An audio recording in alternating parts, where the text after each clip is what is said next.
हाय मंडळी, नमस्ते. इकडे बनवत आहे मी टोमॅटोची चटणी किंवा भाजीही म्हणू शकता. बघा, प्रथम तेल छान गरम झाले की त्यामध्ये मोहरी आणि जिरे आणि भरपूर सारा कांदा ॲड केलेला आहे. कुठल्याही भाजीला कांद्याचं प्रमाण जास्त असेल तर ती भाजीही छान अशी चविष्ट होते.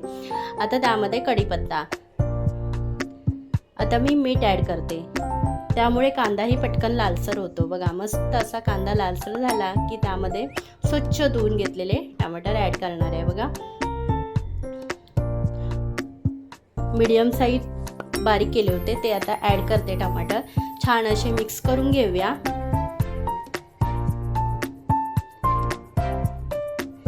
आता थोडा वेळ झाकण ठेवते. झाकण पुन्हा काढून बघा परत मिक्स करते.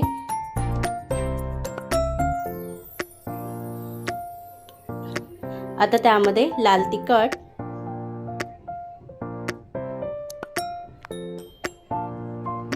हळद पुन्हा मिक्स करून घेऊया. मंद आचेवरच ही भाजी आपण बनवून घेऊया. बघा, मस्त असं मिक्स करून घेऊया आणि पुन्हा झाकण ठेवणार आहे. पुन्हा झाकण गॅस कमी करून बघा, झाकण पुन्हा काढून छान अशी मऊ आणि पटकन होते भाजी आणि चवदारही होते. मस्त अशी टमाट्याची चटणी तयार आहे. आणि बघा, वरून बारीक चिरलेली कोथिंबीर मस्त भाकरी बरोबर छान ही